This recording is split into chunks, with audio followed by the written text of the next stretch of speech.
Hello everyone, I am नवीन कुमार और यहाँ पर एक कंपनी है जिसका नाम है कैनरा एचएसबीसी लाइफ इंश्योरेंस।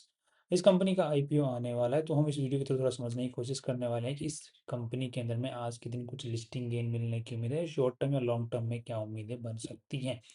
तो यहाँ पर देखने को मिल रहा है कि इसका जो आईपीओ है वो 10 से 14 अक्टूबर के बीच में खुलने वाला है। 106 का इन्होंने अपर बैंड सेट किया है और लगभग 2,500 करोड़ रुपए के आसपास में आईपीओ से पैसा उठा रहे हैं और सारे पैसे कंपनी के जो प्रमोटर्स और इनिशियल शेयर होल्डर्स हैं उनके पास में जा रहे हैं। अब जैसे नाम में ही लिखा हुआ है कैनरा एचएसबीसी लाइफ, तो यहाँ पर दो कंपनियां जो सीधी सीधी इस कंपनी की प्रमोटर देखने को मिल रही हैं। कैनरा बैंक एक तो अपने इंडियन सरकारी बैंक है। एचएसबीसी ये है Hong Kong Shanghai banking corporation, China की एक कॉरपोरेशन कंपनी है जो कि इस टाइप के काम करती है, लाइफ लाइफ इंश्योरेंस से रिलेटेड। बैंकिंग से रिलेटेड है, बाकी वो बाकी और भी काम करती है, तो उसकी यहाँ पर पार्टनरशिप यहाँ पर देखने को मिल रही है। तो उसके पास भी अच्छा खासा इस कंपनी का स्टेक है। तीसरी जो यहाँ पर पब्लिक शेयर होल्डिंग की फॉर्म में है वो है पीएनबी, पंजाब नेशनल बैंक। तो ये तीनों ही अपना कुछ ना कुछ स्टेक बेच रहे हैं। सबसे ज़्यादा जो स्टेक है वो कैनरा बैंक बेच रहा है, बिकॉज इसी के पास में सबसे ज़्यादा इस कंपनी के अंदर में मालिकाना हक देखने को मिल रहा है। नेक्स्ट यहाँ पर जो कंपनी है ये करती क्या है, तो ये इंश्योरेंस बेचती है। लाइफ इंश्योरेंस हो गया, टर्म इंश्योरेंस हो गया, यूलिप प्लान हो गया, राइट। ये बहुत सारे जो प्लान्स होते हैं जैसे सुरक्षा बीमा योजना हो गया और बच्चों के लिए हो गया, पढ़ाई के लिए हो गया। तो मतलब इंश्योरेंस की बात है तो अब इंश्योरेंस के अंदर में बहुत सारे पैकेजेस होते हैं। सबसे ज़्यादा जो इनका पैकेज बिकता है या फिर इंश्योरेंस बिकता है वो यूलिप बिकता है, यूनिट लिंक्ड इंश्योरेंस प्लान। तो सबसे घटिया प्लान है। मैंने भी एक बार किसी को बेचा था, आज तक मुझे दुख है उस बात का। नेक्स्ट यहाँ पर जो नेक्स्ट अब यहाँ पे देखने को मिल रहा है कि इस कंपनी की जो पूरी वैल्यू लगाई जा रही है, यहाँ पर काफ़ी भाइयों को कन्फ्यूजन हो सकता है। बिकॉज यहाँ पर देखने को मिल रहा है कि बिकॉज ये जो इन्फॉर्मेशन है, मुझे लग रहा है कि काफ़ी सारी जो वेबसाइट्स है उन्होंने कंफर्म किया है जो कि आईपीओ की इन्फॉर्मेशन बताते हैं, देते हैं, तो उन पे सबके ऊपर में यहाँ पर देखने को मिल रहा है total share holdings after the IPO, तो वो यहाँ पर 907 crore total number of shares after the IPO हो जाने वाले हैं, जबकि यहाँ पर इश्यू हो ही नहीं रहे, नए जो फ्रेश इश्यू है वो है ही नहीं। तो इसका मतलब जो एग्जिस्टिंग शेयर्स हैं वही यहाँ पर होने वाले हैं। तो 907 करोड़, तो यहाँ पर अगर हम कंपनी की आरएचपी के रिकॉर्ड को चेक करते हैं तो यहाँ पर देखने को मिल रहा है कि टोटल मिला के जो टोटल नंबर ऑफ शेयर्स हैं वो 95 करोड़ ही हैं, राइट। तो वहाँ पर जो इन्फॉर्मेशन लिखी हुई है वो गलत लिखी हुई है और मोस्ट ऑफ द जो आईपीओ की साइट्स हैं वहाँ पर सब पे एक दूसरे की कॉपी करके लिखी हुई हैं और वो गलत ही इन्फॉर्मेशन देखने को मिलने वाली है। तो इसी के हिसाब से अगर हम लोग वैल्यू निकालते हैं तो 95 करोड़ यहाँ पर देखने को मिल रहा है कि 95 करोड़ रुपीज़, और यहाँ पर टोटल जो वैल्यू लगाई गई है एक शेयर की यहाँ पर लगाई गई है 106 रुपये के आसपास में, तो लगभग यहाँ पर 9 से 10 हज़ार करोड़ रुपए के आसपास की वैल्यू आईपीओ की लगाई जा रही है। 9.5 से 10 हज़ार करोड़ रुपए। नेक्स्ट अब यहाँ पे 9.5 से 10 हज़ार करोड़ रुपए की इस पूरी कंपनी की वैल्यू क्या ये लाजमी है, क्या अच्छी है, क्या बुरी है, उसी को हमें थोड़ा समझने की कोशिश करनी है और उसके लिए हम कंपेयर करने की भी कोशिश करेंगे। यहाँ पर हमारे सामने दूसरी कंपनियां जो कि इसी सेक्टर में काम करें, सिमिलर साइज सेम सही काम करती हैं। एसबीआई लाइफ इंश्योरेंस है, एचडीएफसी लाइफ इंश्योरेंस है, आईसीआईसीआई प्रूडेंशियल लाइफ इंश्योरेंस है, जिनके पास बैंकिंग का लाइसेंस भी है और लाइफ इंश्योरेंस की भी कंपनियां इनकी सेपरेट सब्सिडरीज चल रही हैं, तो इनके साथ में कंपेरिजन काफ़ी अच्छा हो सकता है इस कंपनी का। नेक्स्ट यहाँ पर जो पूरी जो कंपनी के पास में सारे से पैसे जो उठा रही है वो सारे के सारे प्रमोटर्स के पास में जा रहे हैं, कंपनी के पास में तो एक भी ढेला जा नहीं रहा है। तो अब यहाँ पे जो जो ऑब्जेक्ट जो होता है कंपनी का वो तो कुछ भी निकल के सामने नहीं आता। लेट्स सी कि भारत के अंदर में क्या बोला जा रहा है। तो यहाँ पर आप लोग कितने नंबर ऑफ शेयर होल्डर्स कितना बेच रहे हैं उसकी आप लोग इन्फॉर्मेशन देख सकते हैं। यहाँ पर आप शेयर होल्डर्स की होल्डिंग देख सकते हैं। यहाँ पर इस कंपनी की जो शुरुआत 2008 के अंदर में हुई थी, Canara HSBC oriental bank of commerce, इन्होंने मिलकर इस कंपनी की शुरुआत की थी। इनको लाइसेंस 2009 में मिल गया, फिर इन्होंने ये सारे माइलस्टोन्स अचीव किए जिनको आप लोग आराम से पॉज करके पढ़ सकते हैं। आज के दिन जो सबसे ज़्यादा मालिकाना है वो कैनरा बैंक के पास में देखने को मिलता है। दूसरे यहाँ पर जो नया बिजनेस आज के दिन कंपनी में आता है वो भी कैनरा बैंक के थ्रू ही आता है। दूसरा एचएसबीसी भी अपना एचएसबीसी इंडिया जो है वो भी बिजनेस इस कंपनी के अंदर में लेके आती है 9% का, और रूरल बैंक्स के थ्रू भी 10% के आसपास में देखने को मिलता है। बाकी ब्रोकर्स के थ्रू भी यहाँ पर देखने को मिलता है। मोस्ट ऑफ जो रेवेन्यू है वो ऑफलाइन तरीके से इस कंपनी के अंदर में बिजनेस आता है। ऑनलाइन जो कस्टमर डायरेक्टली जो पोर्टल से खरीदते हैं पॉलिसीज वगैरह, वो यहाँ पर इस कंपनी में ज़्यादा देखने को आज के दिन नहीं मिल रहा है। दैट मीन्स कि मिस सेलिंग जो है पर्टिकुलरली इस कंपनी के अंदर में बहुत ज़्यादा देखने को मिल सकती है, बिकॉज ग्राउंड पर जब कोई स्टाफ काम करता है तो वो टारगेट बेसिस पे काम करता है, उनको टारगेट्स मिलते हैं और टारगेट्स जो तय होते हैं वो जो स्टाफ होता है वो डिपेंड करता है कि कौन से प्रोडक्ट को बेचेगा, तो वो बेचता है जिसमें सबसे ज़्यादा कमीशन होता है। और आज के दिन जो सबसे ज़्यादा जो कमीशन है इंश्योरेंस सेक्टर के अंदर में वो है यूलिप प्लान्स के अंदर में, और यूलिप प्लान ही इस कंपनी का आपको देखने को मिलेगा सबसे ज़्यादा बिकते हैं। नेक्स्ट यहाँ पर इन्होंने इंटेलेक्चुअल प्रॉपर्टी, दैट मीन्स की कंपनी का ट्रेडमार्क्स वगैरह आज के दिन कंपनी ने रजिस्टर करवा रखे हैं, और टोटल मिला के आज के दिन 8,000 एम्प्लॉइज इस कंपनी में काम कर रहे हैं, राइट, इस पर्टिकुलर कंपनी के अंदर में।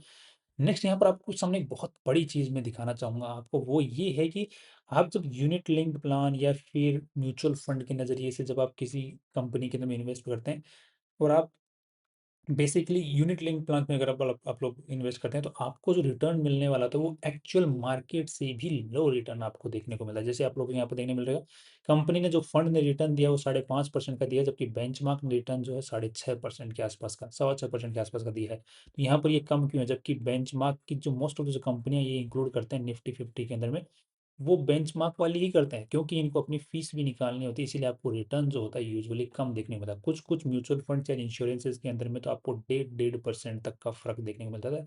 वो 1.5% का फर्क over the long period of time, it's very big amount. अगर आप लोग जैसे मान 15 साल 20 साल तक कंटिन्यू रखते हैं, तो 1.5% 1% का जो डिफरेंस है, वो बहुत बड़ा पैसा आपका जो है यहाँ पर चला जाता है। कई बार तो 20% के आसपास तक का जो पैसा होता है, 20%, मान के चलो कि आपका जो कॉर्पस इकट्ठा हुआ है, 10 करोड़ का कॉर्पस इकट्ठा हुआ है, तो 10 करोड़ का 20% जो है 2 करोड़ रुपए, वो आपके ये चार्जेस में ही चले जाते हैं।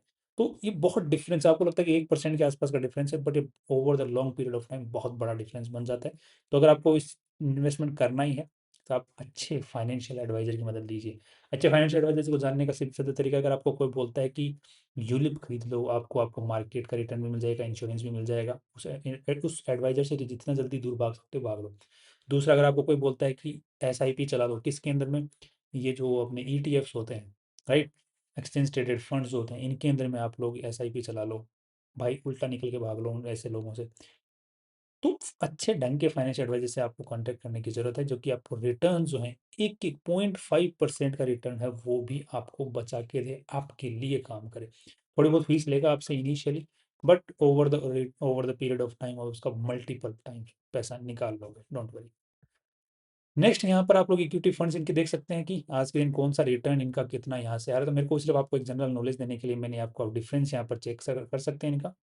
जो इंडेक्स फंड है उन्हीं से रिलेटेड मैं आपको कंपैरिजन यहाँ पे दिखाने के लिए लेके आया था। बाकी जो इंडेक्स फंड से रिलेटेड जो फंड नहीं है, उसकी मैं बात नहीं कर रहा हूँ, जिसमें कंपनी क्या होती है, कुछ अपनी तरफ से तय करते हैं, मतलब फंड मैनेजर होता है वो तय करता है कि किस स्टॉक्स में जाना है। तो वहाँ पर आपको डिफरेंस जो है बेंचमार्क से रिलेटेड इनकी कंपनियों का ज़्यादा देखने को मिल सकता है। बाकी बेंचमार्क से रिलेटेड जो इंडेक्स फंड्स होते हैं, उनका रिटर्न जो होता है वो आपको बेंचमार्क का रिटर्न ज़्यादा देखने को मिलेगा। जैसे यहाँ पर आपको देखने को मिला है नेक्स्ट 50 के अंदर में, राइट। बैलेंस पॉइंट्स इसमें भी कम देखने को मिल रहा है, तो मोस्ट ऑफ द कंपनी में आपको देखने को मिल जाएगा। मोस्ट ऑफ द जो इनके फंड्स हैं उनके अंदर में डिफरेंस आपको देखने को मिल जाएगा। नेक्स्ट, अब नेक्स्ट चलते हैं, यहाँ पर आपको दिखा के चलता हूँ। ये है कि कंपनी का आज के दिन जो सबसे ज़्यादा जो पैसा लगा हुआ, दैट मीन्स कि कंपनी जो पॉलिसीज करती है, तो पॉलिसीज करती है तो प्रीमियम आता है, प्रीमियम से कंपनी ने पैसा, वो जो प्रीमियम से आया हुआ है उसको कहाँ रखा हुआ है। तो यहाँ पर देखने को मिल रहा है कि इन्होंने सबसे ज़्यादा पैसा जो है गवर्नमेंट सिक्योरिटीज़ के अंदर में रखा हुआ है। गवर्नमेंट सिक्योरिटीज जैसे अपने जो सरकारी कंपनी, जो सरकारी जो अपनी गवर्नमेंट होती है, वो बॉन्ड्स वगैरह जारी करती है, तो उन बॉन्ड्स के अंदर में पैसा रखा हुआ है। डिबेंचर्स एंड बॉन्ड्स में भी रखा हुआ है, जैसे प्राइवेट कंपनियां होती हैं, जो बड़ी फर्म्स होती हैं, कंपनियां होती हैं, वो ट्रिपल रेटेड फर्म्स होती हैं, वो डिबेंचर्स एंड बॉन्ड्स में भी उन्होंने पैसा रखा हो 20% के आसपास। अब वो डिपेंड करता है इन्होंने ट्रिपल ए में रखा है कि बी में रखा है कि किस में रखा है, तो वो उनके पास मिक्स होगा, तो वो टोटल मिला के 20% उसमें इन्होंने पैसा रखा हुआ है। बाकी मार्केट जो इंस्ट्रूमेंट्स होते हैं, मनी मार्केट इंस्ट्रूमेंट्स, जैसे treasury bills, commercial papers, BRs वगैरह, इनके अंदर में इन्होंने पैसा रखा हुआ है। मेनली जो है इक्विटी में भी अच्छा खासा इन्होंने स्टेक रखा हुआ है। That's great, that's nice. Next, मैं आपको ये चीज़ें क्यों दिखा रहा हूँ, जस्ट ये जो वीडियो है पर्टिकुलरली ये जनरल नॉलेज के बारे में भी अच्छा खासा है, और साथ में ही आपको जो है कंपैरिजन भी लेके चलूँगा। नेक्स्ट, यहाँ पर इनका जो आज के दिन जो क्लेम सेटलमेंट रेशियो है वो 99.38% के आसपास, दैट मीन्स कि अगर इनके पास में कोई क्लेम आता है किसी भी पॉलिसी का, तो ये 99% के आसपास में डेथ क्लेम सेटलमेंट्स कर देते हैं। बट द पॉइंट इज, यहाँ पर एक चीज़ सवाल बहुत बड़ा रह जाता है कई भाइयों के लिए। जैसे कई लोग हेल्थ इंश्योरेंस वगैरह खरीदते हैं, तो उनके लिए सबसे ज़रूरी होती है कि डेथ जो क्लेम रेशियो है वो तो देखना ही ज़रूरी है, बट साथ में ये भी देखना ज़रूरी है कि मान के चलो कि किसी भाई ने 1,000 रुपये मांगे, इनसे क्लेम किया और इन्होंने 100 रुपये ही दिए, तो क्लेम रेशियो में तो इन्होंने 100% दिखा दिया कि हमने क्लेम पास कर दिया, बट द पॉइंट इज कि कितना क्लेम पास किया भाई, राइट। उसके लिए जो एक डेटा होता है, वो एक दूसरी एजेंसी जारी करती है, इंडिपेंडेंट एजेंसी इंडिया की, वहाँ से आपको कंफर्म करना पड़ता है डेटा। नेक्स्ट यहाँ पर जो दूसरा जो इनकी जो पॉलिसीज़ होती हैं, एक बहुत अच्छी पॉजिटिव पॉइंट है इस पर्टिकुलर कंपनी के लिए, वो ये है कि कंपनी की जो कंज़र्वेशन रेशियो है, वो बहुत अच्छा है इनका। दैट इज़ कि हर साल जो है रिन्यूअल जो हो रही है पॉलिसीज़ की, वो बढ़ती ही जा रही हैं। दैट मीन्स कि पिछले साल जिन्होंने जो कस्टमर्स थे कंपनी के और नए जो कस्टमर्स बने, उन्होंने इस साल भी रिन्यू करवाया है पॉलिसीज़ को। That's a very good thing. Conservation of this is very good rate of this company, conservation ratio rate. Next, सबसे ज़्यादा इनके प्रोडक्ट्स जो हैं वो इंडिविजुअल और ग्रुप दोनों ही बिकते हैं, अच्छे खासे लेवल के ऊपर में बिक रहे हैं आज के दिन। और अर्बन एरिया के जो प्रोडक्ट्स हैं, मतलब अर्बन एरिया के जो लोग हैं वो इनसे प्रोडक्ट्स खरीदते हैं। नेक्स्ट, अब जो सबसे ज़्यादा इनकी जो पॉलिसीज़ बिकती हैं वो यहाँ पर आपको देखने को मिल रहा है कि यूलिप बिकती हैं, जिसे मैं आपको शुरू में बताया था क्यों बिकती हैं यूलिप, आपको रीज़न समझ में आप बताया था, शुरुआत में बताया था। उसके अलावा आपको ये वाली पॉलिसीज़ भी वगैरह बिकती हैं बिकॉज़ इनमें भी अच्छा खासा कमीशंस होते हैं। नेक्स्ट, अब थोड़ा-सा हम चल लेते हैं कंपैरिज़न के लिए, उसके लिए चल लेते हैं कंपनी कमाई किस हिसाब से कर रही है। तो यहाँ पर अपने को ऑलरेडी कैनरा एसएसबीसी यहाँ पर जो आज के दिन जो कंपनी का जो रेवेन्यू जो नेट प्रॉफिट निकाला है 2024 का, यहाँ पर डेटा आपको सामने देखने को मिल रहा है। अभी मैं आपको 2025 का ही दिखा देता हूँ, एक सेकंड रुको। इसका जो बैलेंस शीट का जो तरीका है इसका बनाने का, और बैलेंस शीट और पी&एल स्टेटमेंट वो थोड़ा-सा अलग है, तो हमें थोड़ा समझने में थोड़ा-सा दिक्कत हो। तो यहाँ पर देखने को मिल रहा है कि यहाँ पर जो बैलेंस शीट है उसमें टोटल मिला के इस पूरी जो बैलेंस शीट की साइज़ देखने को मिल रही है वो लगभग यहाँ पर 41,000 करोड़ रुपए के आसपास में देखने को मिल रही है। राइट। नेक्स्ट, यहाँ पर जो टोटल है वो यहाँ पर, सॉरी एक सेकेंड, 44,000 करोड़ के आसपास की देखने को मिल रही है। राइट। उसके बाद में अगर हम लोग इन्वेस्टर्स का पैसा देखते हैं, शेयर होल्डर्स का पैसा देखते हैं, तो लगभग वो आज के दिन देखने को मिल रहा है 1540 करोड़ रुपए के आसपास में। राइट। तो यहाँ पर debt to equity ratio, sorry debt to equity से पीबी रेशियो जो होता है वो हम लोग निकाल सकते हैं, जिसको हम लोग कंपेयर करके चल सकते हैं। तो यहाँ पे 6.5 का पीबी रेशियो देखने को मिलता है बिकॉज कंपनी ने 9.5 से 10,000 करोड़ रुपए के आसपास की वैल्यू लगाई है। तो 6.5 से 7% का 6.5 से 7 का पीबी रेशियो देखने को मिला है, जिसको कंपेयर करते हैं एसबीआई लाइफ के साथ में, तो इसका है 10 का पीबी रेशियो। एक है ये एचडीएफसी वाला है, तो इसका भी 10 के आसपास का पीबी रेशियो, और इसका 7 का पीबी रेशियो आईसीआईसीआई प्रूडेंशियल का। राइट। एंड यहाँ पर दूसरी हम पी रेशियो की हम लोग चर्चा करते हैं, उसके लिए हमें थोड़ा सा नीचे चलना पड़ेगा इसके अंदर में। तो वहाँ पे देखने को मिल रहा है कि इसमें दो टाइप का पीएनएल स्टेटमेंट देखने को मिलता है। एक तो जो प्रीमियम से जो पैसा आता है, दूसरा कंपनी जो होती है वो इन्वेस्टमेंट से जो पैसा कमाती है। तो दोनों का इन्होंने अलग अलग से पीएनएल स्टेटमेंट दिया हुआ है, दोनों का मिक्स भी यहाँ पर दिया हुआ है, जिसमें मिक्स में चलते हैं नीचे की तरफ। वहाँ पे हमें ओवरऑल जो है पीएनएल देखने को मिलेगा। तो यहाँ पर टोटल मिला के इस कंपनी ने इस साल जो net profit and loss after taxes is 117 crore रुपए कमाए हैं, 117 करोड़ रुपीज़। अब यहाँ पर हम लोग अगर ऑन एन एवरेज देखते हैं तो 10,000 करोड़ के आसपास की वैल्यू के हिसाब से 117 को पी रेशियो निकालने की कोशिश करते हैं, तो यहाँ पे 85 का पी रेशियो देखने को मिलता है। अब 85 के पी रेशियो को हम लोग कंपेयर करने की कोशिश करते हैं, तो एसबीआई लाइफ का है 71 का, एचडीएफसी का है 86 का, और इसका है 70 का। तो सबके मुकाबले आईसीआईसीआई प्रूडेंशियल एक अच्छा बेट निकल के आ रही है सामने हमारे। नेक्स्ट, अब थोड़ा-सा हम देखने की कोशिश कर लेते हैं कि कंपनी का कंपैरिज़न दूसरी चीज़ों लेवल के ऊपर में अगर कंपैरिज़न हम करने की कोशिश करते हैं यहाँ पर, तो यहाँ पर एक चीज़ मैं आपके सामने लेके जाना चाहूँगा कि दैट इज़ कि कंपनी का टोटल मिला के आज के दिन एयूएम कितना है, राइट? उसी के हिसाब से हम लोग थोड़ा-सा और देख लेते हैं। तो यहाँ पर हमें देखने को मिल रहा है कंपनी की बैलेंस शीट के अंदर में कि पॉलिसी होल्डर्स का पैसा और assets held to cover linked liabilities, तो ये टोटल मिला के 40,000 करोड़ रुपए के आसपास में देखने को मिल रहा है, जिसका मतलब कि ये इतना मैनेज कर रहे हैं। नेक्स्ट, इसी चीज़ को अगर हम लोग कंपेयर करने की कोशिश करते हैं तो 40,000 के हिसाब से उसकी जो वैल्यू है वो 10,000 की, दैट मीन्स कि इन्होंने जो वैल्यू लगाई है अपने टोटल जो एयूएम है उसके हिसाब से 25% के आसपास में वैल्यू लगाई है। That's okay. इसको कंपेयर करने की कोशिश करते हैं, एसबीआई लाइफ इंश्योरेंस के पास में आज के दिन जो मिल रहा है वो लगभग 4 लाख करोड़ रुपए के आसपास में देखने को, 4.5 लाख करोड़ रुपए के आसपास में देखने को मिल रहा है, और इसकी जो वैल्यू लगी हुई है वो 180 के आसपास में ट्रांसफर थी, 54, तो लगभग ढाई, दैट मीन्स कि 30% के, 30 नहीं 40% के आसपास का पी जो है वैल्यू लगाई गई है। मतलब जो कंपनी की वैल्यू चल रही है एयूएम के हिसाब से 40%, और जो आईपीओ लगी है इसकी 25%।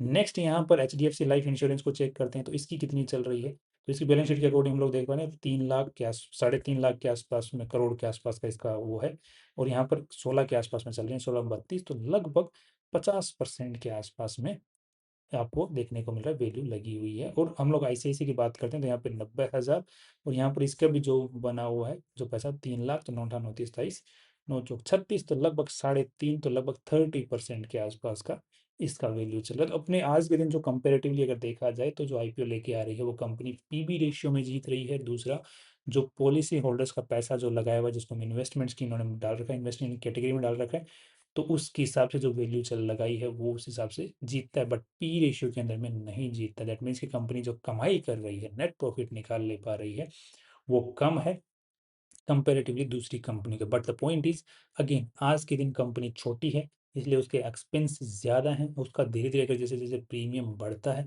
तो उसी हिसाब से कंपनी का जो नेट प्रॉफिट है वो बढ़ेगा। बिकॉज जैसे जैसे कंपनी का इकोनॉमीज ऑफ स्केल मैन्युफैक्चरिंग में काम आता है, बट इस टाइप की कंपनीज में भी economies of number of policy ज़्यादा बिकती हैं, तो फिर अल्टीमेटली एयूएम बढ़ता है। तो एयूएम बढ़ता है तो वहाँ से जो बीच में मार्जिन होता है वो बढ़ता है, जो एक्सपेंसेस होते हैं वो तो लिमिटेड ही रहते हैं, राइट। तो आज के दिन जो मोस्ट ऑफ जो पॉलिसीज बिक रही है वो ऑफलाइन बिक रही है। हम लोग कंपेरिजन कर रहे हैं आईसीआईसीआई और एचडीएफसी के साथ में और एसबीआई के साथ में, जिनका आज के दिन भी बहुत ज़्यादा जो पोटेंशियल जो पैसा आता है वो ऑनलाइन बिजनेस से, डायरेक्ट सेलिंग से भी बहुत अच्छा खासा आ जाता है, जिसकी वजह से जो एजेंट्स होते हैं कमीशन जो होता है वो कम देना पड़ता है, जिसकी वजह से इनकी प्रॉफिटेबिलिटी ज़्यादा है। तो अल्टीमेटली जो जो एक तो साइज़ छोटी है, 2 चीज़ों में जीत रही है, तो उस हिसाब से जो इन तीनों ही कंपनियों के मुकाबले अगर हम लोगों को इन्वेस्टमेंट करने के बारे में सोचना हो 4 कंपनियों के अंदर में से, तो वो एक अच्छा बेट हो सकती है। बिकॉज़ अगर ये पूरा सेक्टर उठता है, तो वो उसके भी उठने के चांसेस यहाँ पर बने रहने की उम्मीद है, और अच्छा खासा जो प्रमोटर्स हैं वो अपना स्टेक रखने वाले हैं। और कैनरा बैंक है, सरकारी बैंक है, फ्यूचर भी मतलब एक जो सिक्योरिटी का जो टैग है वो उसमें लगा हुआ है। तो I think it's a good bet over here. But long term के हिसाब से, बाकी शॉर्ट टर्म के हिसाब से और लिस्टिंग गेन के हिसाब से मार्केट के अंदर में कुछ खास, क्योंकि पी रेशियो का जो है ना वो बहुत कम है, जिसकी वजह से मार्केट इसको हो सकता है कि थोड़ी बहुत वैल्यू कम दे। तो बाकी पीबी रेशियो के हिसाब से अगर वैल्यू देता है तो, बट सरकारी है तो सरकारी के टैग की वजह से इसको मार्केट हो सकता है वैल्यू ना दे, थोड़ी कम वैल्यू दे। सरकारी का टैग जुड़ जाता है ना तो मार्केट थोड़ी कम ही वैल्यू देता है। तो अब overall long term view is good, not the short term and the listing gain. And बाकी आप लोग लिस्ट जो आईपीओ स्ट्रेटेजी है उसको फॉलो करके यहाँ पर चल सकते हैं, अगर मार्केट इसको वैल्यू देता भी है थोड़ी बहुत। बाकी पीबी रेशियो के हिसाब से मुझे लग रहा है कि यहाँ पे 10-15% का लिस्टिंग गेन मिल मार्केट दे तो दे दे, पीवी रेशियो और जो एयूएम के हिसाब से दे दे तो दे दे। बाकी मेरा जो व्यू है पर्टिकुलरली वो लॉन्ग टर्म के हिसाब से अच्छा बन रहा है। अगर आप लोगों को पूरी 4 कंपनी में से अगर कोई कंपनी चूज करनी हो इन्वेस्टमेंट के हिसाब से, अब बाकी आप पैसा जो है आईसीआईसीआई और इसमें कैनरा एचएसबीसी के अंदर में आधा आधा बांट के भी छोड़ सकते हैं इस सेक्टर में, अगर आपको पैसा लगाना है तो, because दोनों ही अच्छी डील दे रही है। That's all from my side. कल फिर मिलते हैं इंपॉर्टेंट वीडियो के साथ में। Finally see you tomorrow.